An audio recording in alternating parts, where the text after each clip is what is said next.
Impian pemuda orang asal ini adalah untuk memperjuangkan kemerdekaan tanah airnya. Dan saya kami pegawai Jepun, pediamai. Ambil pemerintah pegawai orangnya, kami ngai, mati hidup, sehingga ingat ke perintah di Rempo. Beliau telah mendaftarkan dirinya untuk berjuang demi negara. Tetapi dalam rondaan pertamanya, beliau terperangkap dalam serangan yang hebat. He managed to actually defend and protect those behind him, against the enemies. Pemuda ini bertahan walaupun cedera bagi menyelamatkan nyawa rakannya, iaitu seorang askar British yang asing baginya. Pejuang berani ini bertahan dengan bersenjatakan rifle di tangannya. There's nothing that Ibans loves more than the handling of weapons. Setelah setengah kurun berlalu, kisah perwira ini yang jarang didengari akan diceritakan semula dalam dokumentari ini.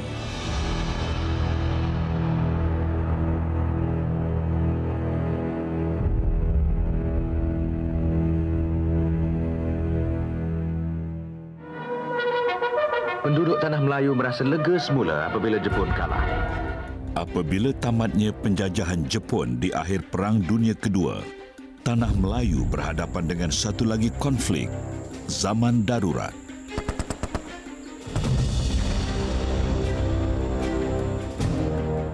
Komunis menganggap kerajaan British yang kembali memerintah sebagai penjajah yang mesti ditentang.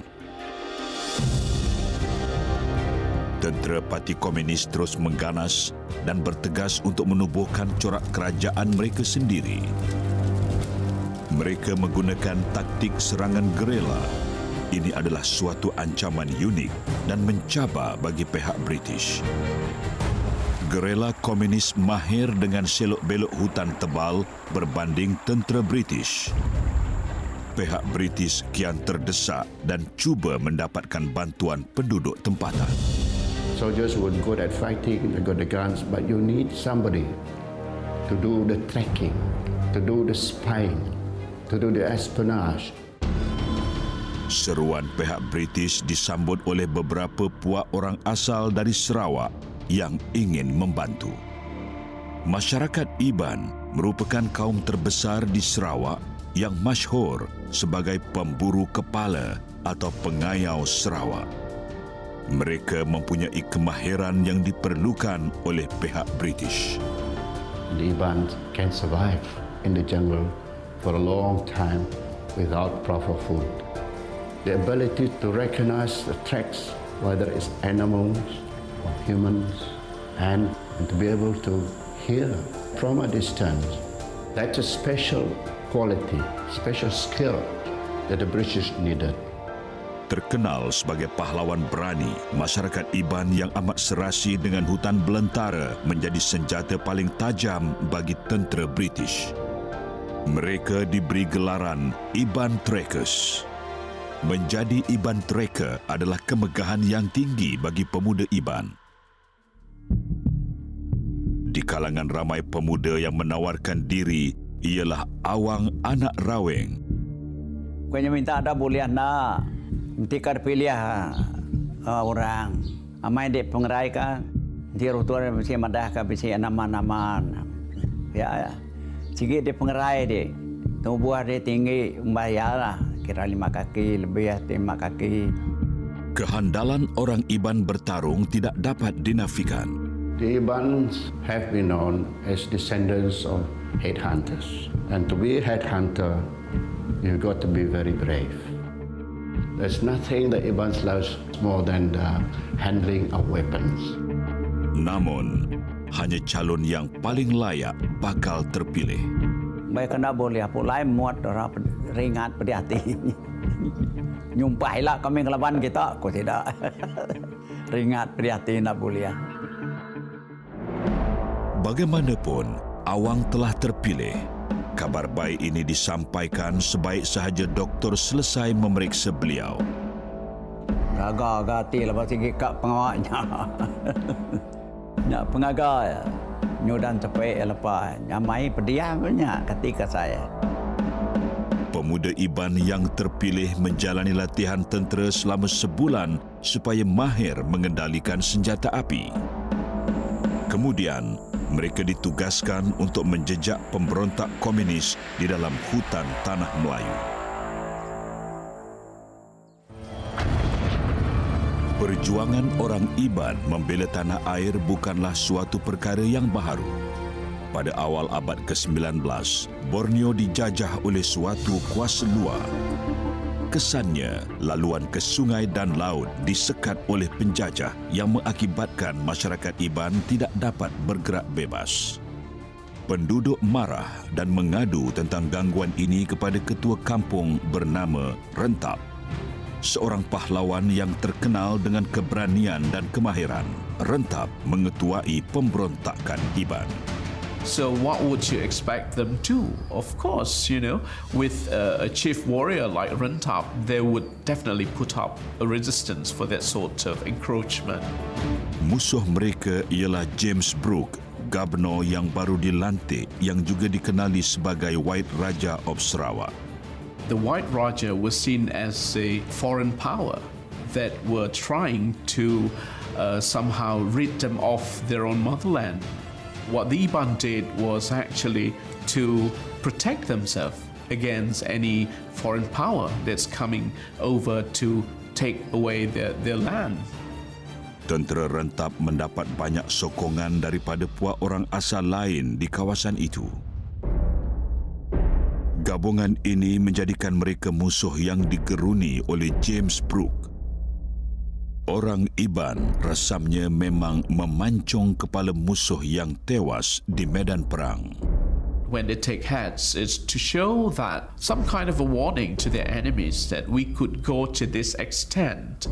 Do not play the fool with us because we have that level of brutality. James Brooke menghabiskan berpuluh tahun untuk meranapkan tentangan orang Iban. Namun, Rentap gagal ditawan sehinggalah beliau menghembus nafas terakhirnya. Laungan perang Rentap terus menjadi inspirasi kepada generasi Iban yang baharu. Agi hidup, agi ngelaban, yang bermaksud masih hidup, masih berjuang. Semangat ini bersemarak semula semasa orang Iban berjuang bersama pihak British dalam Perang Dunia Kedua.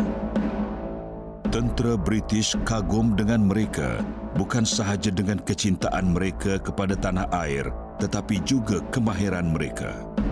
It was thought that these young Ibans would be good at fighting in Malaya because the Ibans live in the jungle and they know a lot about the jungle. Namun, pengetahuan khusus orang Iban ini tidak memadai untuk mengalahkan komunis. Hakikatnya, ramai di kalangan pemberontak sudah lama menetap di dalam hutan sehingga mahir dalam peperangan hutan. Iban Trackers perlu bersedia untuk menghadapi musuh yang agak berbeza kali ini.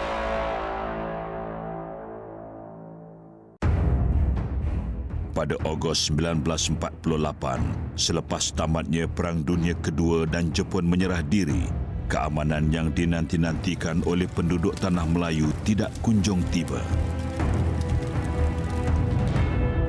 Malahan, Tanah Melayu menghadapi serangan hebat pemberontak komunis. Mereka mengganas dan membakar bangunan di bandar hingga menakutkan penduduk. British perlu memulihkan keyakinan rakyat Tanah Melayu di saat getir ini. Lantas tentera British mendapatkan khidmat Iban Trackers dari Sarawak.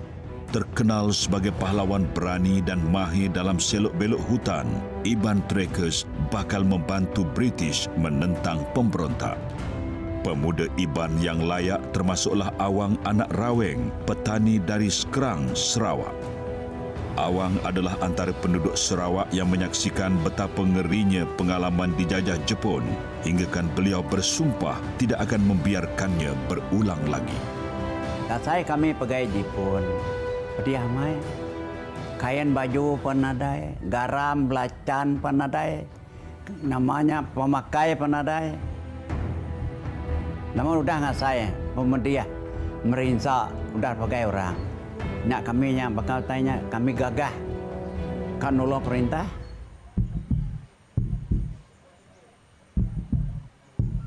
Awang menyertai pelatun ke-12 dalam Regiment Worcestershire. Tidak berita gagal, melabah iban bisa ngau, bisa ngelala bekau musuh. Kian kini ke belakang kini bekau ya, ni punya penyidik bekau musuh. Negara putih atau nare nemunya bekau musuh, tersebar apa jalai. Lepas seminar tidak ya pandai perang padang aja dalam hutan nak nemu tidak, nak nemu kini berkeni ke bekau musuhan tidak nak nemu. Antara 25 orang tentera British dalam pelatun ini ialah Brevet Hughes, berusia 19 tahun. Beliau baru berkhidmat 6 bulan di England apabila ditugaskan ke Tanah Melayu. Bagi pemuda ini, segalanya nyata baharu termasuklah kehadiran Awang di pelatunnya. Mana aku tisira kasar aku segi mangah aku lah kambo. Mereka pantap. Ku ngai tu tunde pasira takut ka ko aku mangah. Ngai tu tunde sida aku. Sida takut benda duku ko tajam. Leban nanti geran tiang kange ga muncul kenya. Pada 27 Mei 1951, misi pertama pelatun ke-12 adalah untuk meronda di hutan Ulu Paluh di Johor. Penduduk kampung mengkabarkan tentang kehadiran komunis di kawasan itu.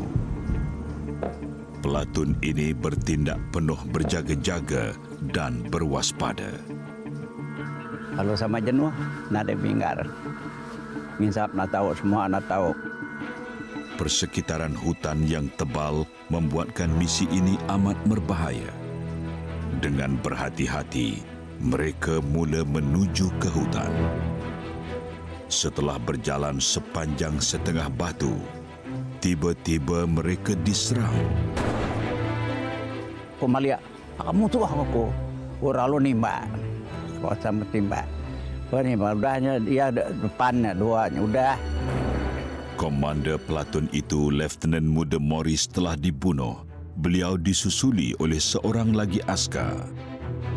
Sebelum mereka dapat memeriksa rakan yang tumbang, pelatun ditembak bertubi-tubi dari arah depan dan kiri. Malangnya, mereka telah dikepung oleh lebih daripada 50 orang komunis bersenjata. Rakan pelatun yang masih hidup dapat menembak balas, namun bilangan mereka kian kecil kerana ramai yang gugur. Rio punya tubuh, pesergaun belanya. Terubahan tadi ya pedawang punya nimbak lah, tapi bisa mati tidak dia nanamu. Nah, misalnya kasih aku pada kan nyelamat kia ke kang musuh aku mantuk aku kia.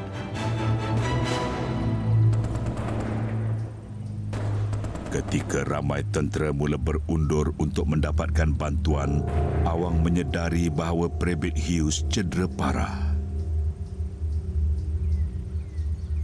Awang membuat keputusan untuk membantu rakan pelatunnya. Awang meredah hujan ledakan senjata demi menyelamatkan Brevet Hughes. Dah aku narik dah kian nyaman sang aku jak aku lebakal lah, dah buaya menggainya. Beliau menarik Hughes, tapi kakinya pula terasa sakit yang menusuk. Kangkat nak uliah, sekali puru-puru aku. Mudah berdarah, baru nemu bakal.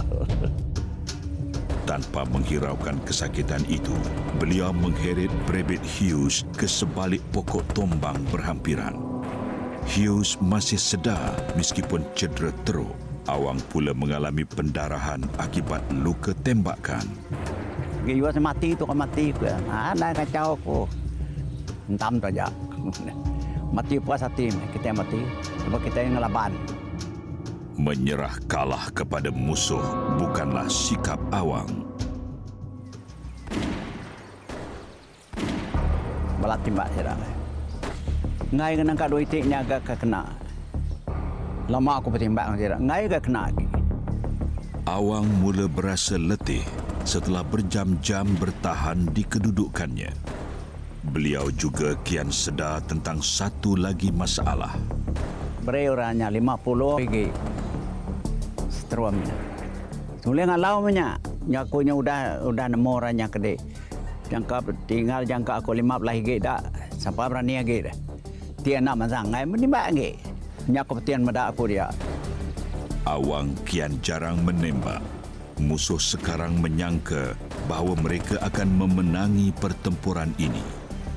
Awang perlu bertindak pantas kerana musuh yang semakin yakin mula menghampiri kedudukannya.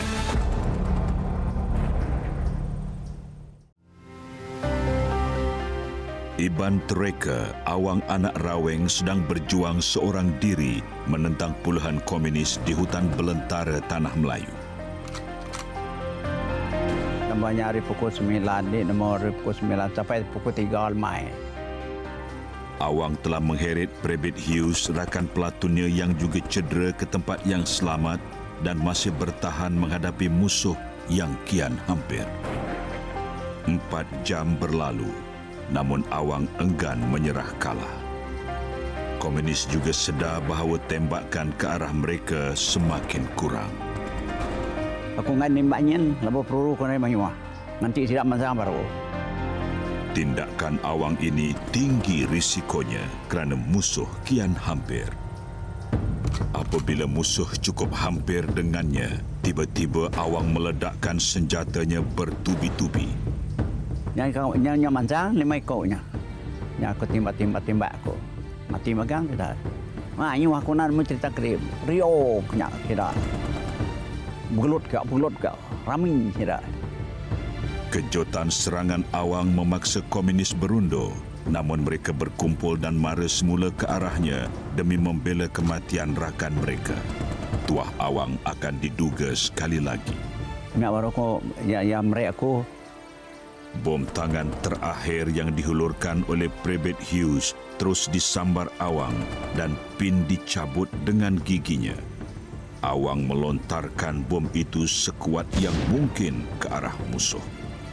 Letupan kuat mengejutkan komunis. Mereka berundur pantas dan lari mencari perlindungan. Awang menjangka peluang terbaik untuk hidup adalah untuk terus menyembunyikan Hughes.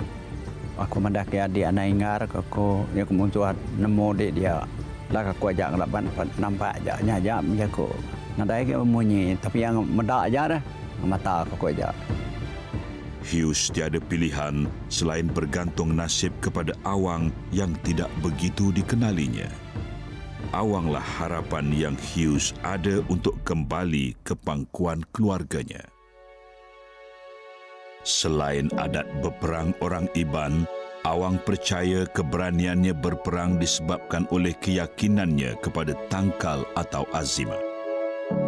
He managed to actually defend and protect those behind him, against the enemies, because I believe Awang must have been helped by some supernatural being for him to be able to stay on and ward off the communists from coming to them. Pahlawan Iban terdahulu pantang ke medan perang tanpa azimat. Awang juga turut mewarisi amalan turun-temurun ini. Tindak aku pernah nombor dari 2 mati koko. Tak apa boleh buatlah. Engkau bertara kini bisa medak kita balaban jamnya. Sigi mati lawan dia timbak rombol kalau mayu orang tubuh mayu.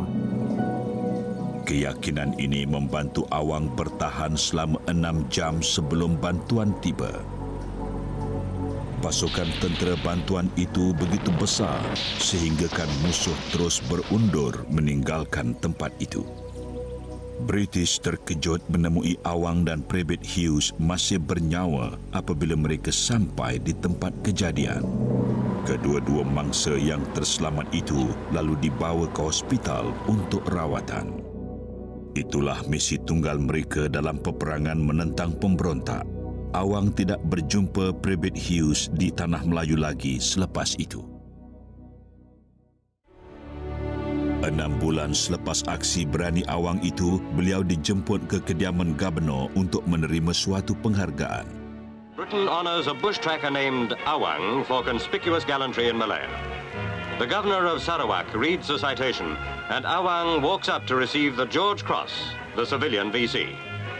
While helping our troops fighting in Malaya, he saved a severely wounded British soldier and dragged him to safety, though himself wounded and under heavy fire.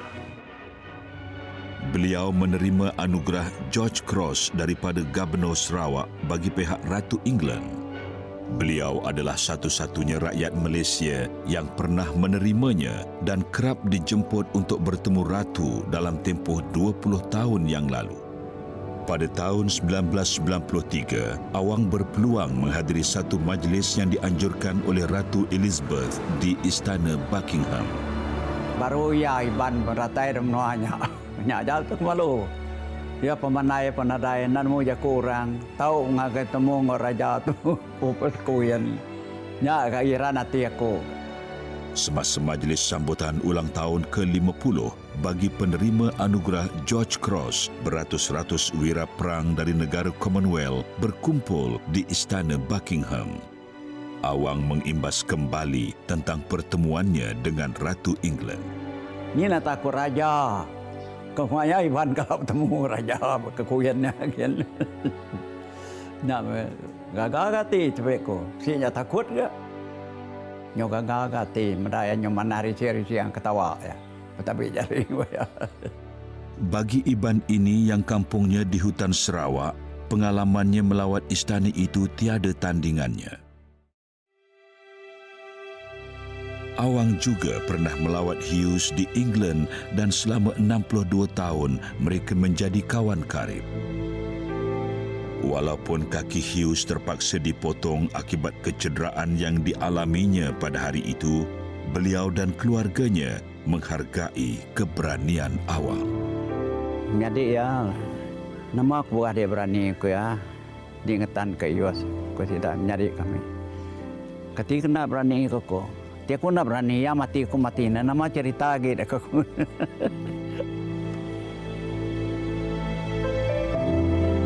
Kini, pada usia 84 tahun, Awang menetap bersama cucunya di Seri Aman, Sarawak. Sebagai orang Iban, tindakan Awang pada hari itu mencerminkan warisan dan budaya bangsanya. Sige amai kan. Nanti kita mati nada jalan kan. Ini kita mati nada mengelaban. Ya selagi hidup agak ngelaban. Tindakan Awang yang tidak mementingkan diri dalam pertempuran adalah antara beribu contoh kepahlawanan yang ditunjukkan oleh pejuang-pejuang semasa zaman darurat. Lama-kelamaan, ancaman komunis dapat dilemahkan dan tanah Melayu berjaya menuntut kemerdekaan dan menjadi Malaysia.